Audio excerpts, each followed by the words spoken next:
Warning, warning, warning. As responsible business professionals with ethics, we must be fully aware that the Malaysian Employment Act defines work weeks of 48 hours, with a maximum of 8 hours per day and 6 days a week working. Moreover, there are also special restrictions, in industry or agriculture, where they are not allowed to work between 10 p.m. and 5 a.m. By the way, welcome to JNSF Sales and Marketing blog, the place where great sales and marketing professional like yourself meet. Okay, moving forward and in preparation for the future, work will be projected to be on demand and project-based, replacing regular employment. The labor force participation rate in Malaysia for persons aged between 15 and 64 fluctuated between 64.8% and 67.7% from 1982 to 2016. However, labor force participation rate increased gradually beyond 2010. In truth, the most important challenges unions from developed countries are facing today are globalization and international competition, demographic changes through migration and an aging workforce, technological changes via elements like the sharing economy and digital innovation like automation, and the impact of climate. True or not? Hold your horses, let's us pause here for a moment and let our mind sink what has been written. Then we only go full speed ahead. Okay, breaking news, labor forces sees marginal increase. Believe it or not, unemployment rate down to 4.3% in Q3 2021.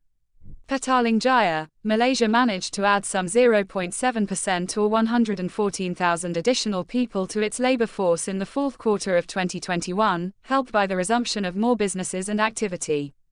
This pushed the total number of working people to 16.14 million across the nation. Likewise, the labor force participation rate (LIPR) escalated by 0.4 percentage point 68.7% as compared to the previous quarter, making it the highest LFPR recorded since the second quarter of 2020 but remaining below pre-pandemic levels, the Statistics Department said on its website yesterday. According to data by the government agency, over the same period, the unemployment rate dropped by 0.4 percentage points to 4.3% compared to 4.7% in the previous quarter. Year on year, the unemployment rate also declined by 0.5 percentage point corresponding to 66,300 persons as compared to the same quarter in the previous year, it said.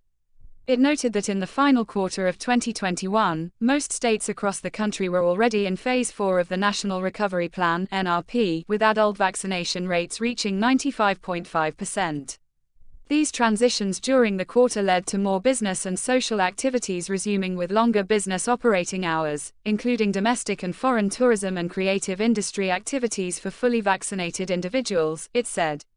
Religious, outdoor sports and recreational as well as social activities such as festive celebrations, weddings, engagements, birthday celebrations and reunions were also allowed in compliance with standard operating procedures, the department said.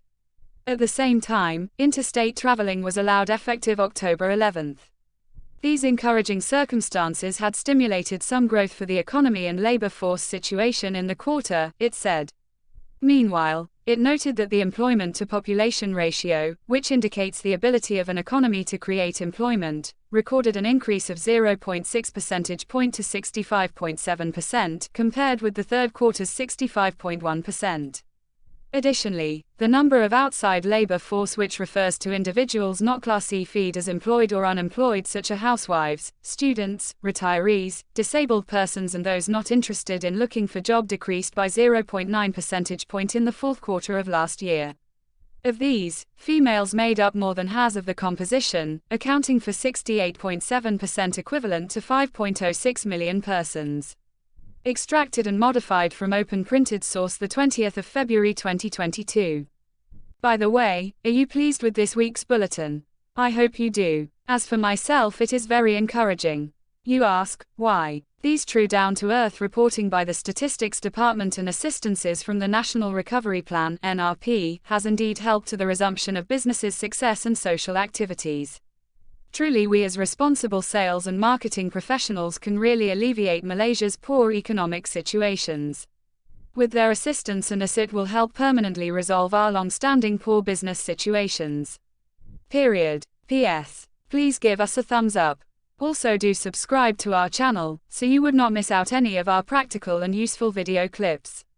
We love your feedbacks to improve the quality of our weekly bulletin. Thanks a million. I, Madam Florence and CTM Joseph hope to meet you next week again in our next weekly bulletin. Yes.